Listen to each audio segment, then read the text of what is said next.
For context, I, 31F, had been with my husband Jay, 34M, for 10 years. We met through mutual friends, began dating shortly after, and became engaged after being together for about 2 years. We aren't legally married yet, as we both agreed we wanted an all-out wedding and to travel for our honeymoon, but that is expensive AF, and we wanted to prioritize spending our money on things like our house, our vehicles, medical expenses, and so on. We bought each other matching rings that we wear as if we are married, refer to each other as husband and wife, and present ourselves as married socially. We just haven't actually had a wedding. Our families understand this, and since we are both children of divorce, our parents were fine with us not wanting to get married, since their opinion of marriage was somewhat skewed, to put it politely.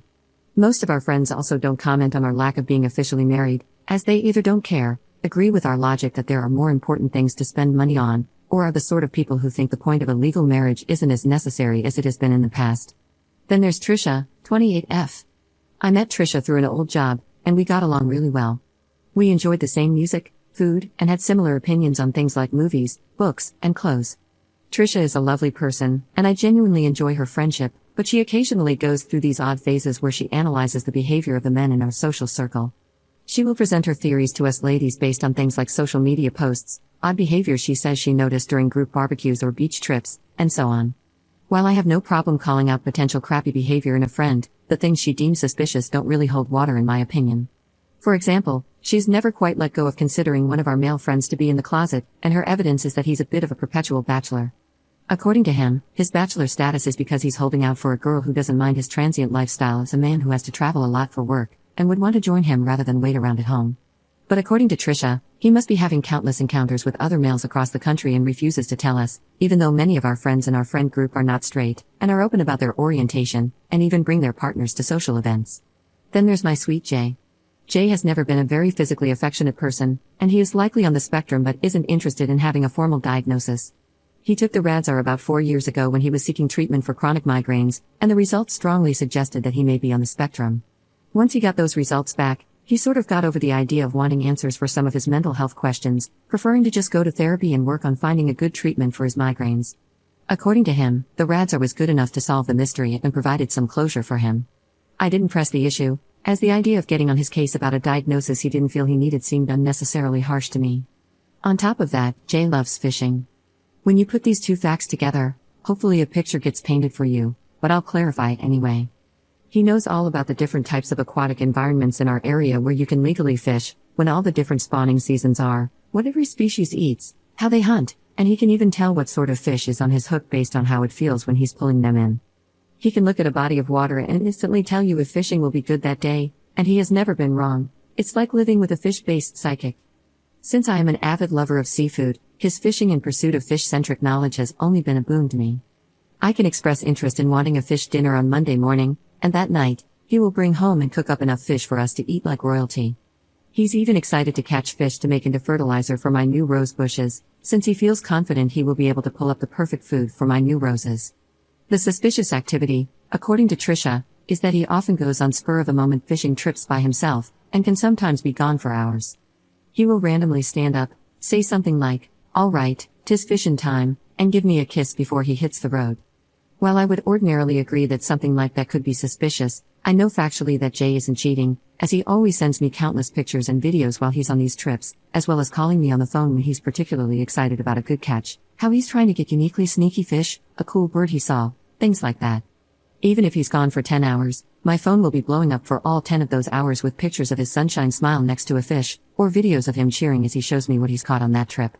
I adore these pictures, videos, and phone calls since they make my heart so full with how much joy he feels and how at peace he is on the water.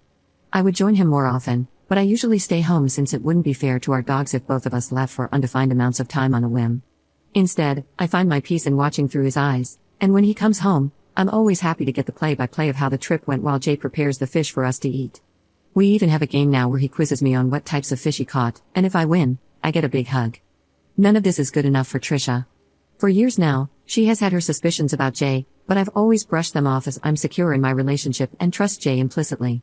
When Trisha first brought her theory to me, I brought it up to Jay, who was genuinely hurt and asked if I shared in her suspicions and wanted him to go fishing less. I told him no, but that I felt he deserved to know what Trisha was telling people about him. He understood and was willing to let sleeping dogs lie.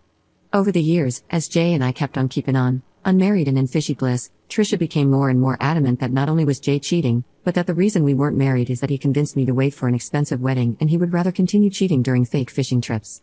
Her proof was his random trips, the fact that he doesn't physically touch me a lot when we are in public, and how he never lets me go with him. Countless times, I have shown her the giant folder of fishing pictures and videos on my phone, call logs showing how often we're in communication, and told her that I didn't need to have him grabbing onto me or dangling off of me in public to feel secure with him. I brought up our responsibilities as dog owners to not leave them alone for hours on a whim without the ability to relieve themselves outside. I've even told her multiple times over the years that she's more than welcome to ask Jay if she could tag along on a trip and see for herself how committed he is to fishing, but she always refuses. Again, since Jay has been fine with ignoring the drama, I let it slide, up until about a week ago. Jay was talking about going on a day-long fishing trip with two of our friends, Vince and Maria, who are married, as they had expressed interest in going and saw the trip as a sort of blend between a staycation and a chartered boat trip.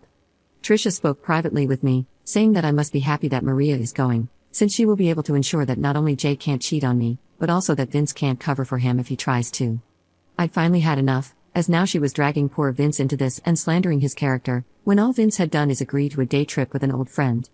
I told Trisha that she needs to either bring her suspicions directly to Jay and hash it out with him, or let it go, because as far as I'm concerned, she's projecting her issues onto Jay since Trisha can't keep a guy longer than 3 months. While that assessment isn't entirely true, I wanted to hurt her feelings and cut her down to size because that's my sweet Jay she's dragging through the mud. Trisha not only took it personally, but also said that I was just naive and afraid to be single.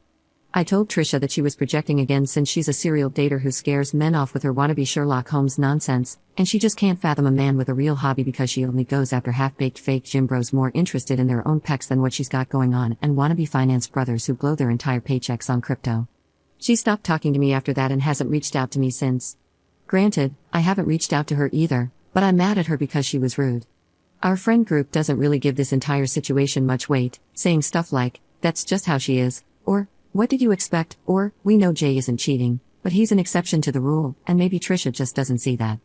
While I was willing to stand my ground at first and not budge on the issue, now I'm wondering if maybe I was too harsh and should apologize for being petty just because I wanted to knock her down a peg and get her to give up on her theories. Update 1. I wanted to give a small update now before I bring the axe down tonight. This will be shorter, as Jay and I will be going fishing together this afternoon after lunch. I showed Jay the original thread, and we had a heart-to-heart that lasted until the wee hours of the morning. Firstly, he wanted me to express his appreciation for all of you, as well as shout out to his fellow fishing enthusiasts. He encourages you all to get out there and try your best, regardless of your success, and to share with him the joy it brings, even if we can't all go fishing together. After going through all of your beautiful words and generous support, we shared our thoughts on the matter not only as a couple, but as two people with different levels of attachment to the individuals in our friend group. We both agree that we had been holding on to these friendships more out of a sense of nostalgia and a desire to be kind, rather than actually examining what these friends brought to the table and whether or not they enriched our lives.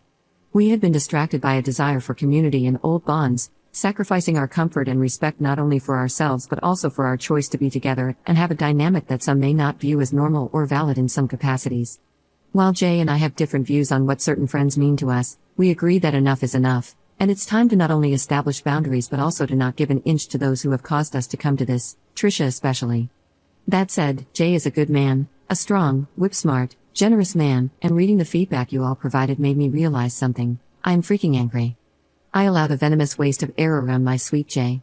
She slandered him, belittled me, devalued what we have, and I allowed it, like some sort of coward. It's going to end now, and I'm ending it my way. I will not be allowing Trisha to slink away from this or have room to twist words to make me look like anything other than a woman with righteous fury regarding the man she vowed to honor and protect.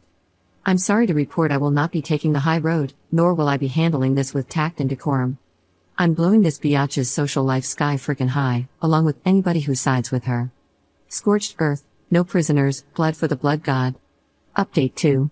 I'm going to keep this as brief as possible while still covering it, as there is a lot to cover involving about 15 people, and it's all still hitting the fan. During the fishing trip yesterday, I blocked Trisha on everything and reached out to people to say that Jay and I would be distancing ourselves from Trisha, why we were, and shared what theory Trisha had about them if there was one, along with any screenshots or evidence I had of Trisha talking about them.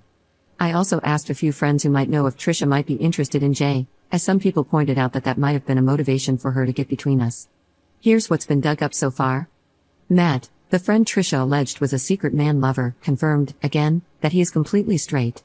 He shared a story about how he, his roommate, and Trisha had a get-together at one point where they drank and lit up some green. During the night, Trisha got handsy and tried to get together with Matt's roommate, who declined. When they sobered up the following morning, Trisha said that it should be fine because men like that sort of thing. After that, Matt and his roommate weren't comfortable with her and effectively barred her from going to their place. Matt suspects this is the origin of the rainbow rumor, and he's chosen to step away from the social group to reevaluate some things.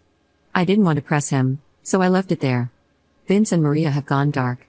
Maria believed that Trisha was the victim in all of this, and Vince was vague in his responses and seemed to be taking a more hands-off approach, but they stopped responding when another friend sent a screenshot of Trisha alluding to them being into swinging because they have a decorative pineapple on their kitchen counter. Neither of them has anyone blocked, but no one can get a response out of them either. One friend got into an argument with his girlfriend after said girlfriend went through his phone, because of the drama, and found either texts or pictures, I don't know which, that, according to her, proved that he's been sleeping with Trisha on and off.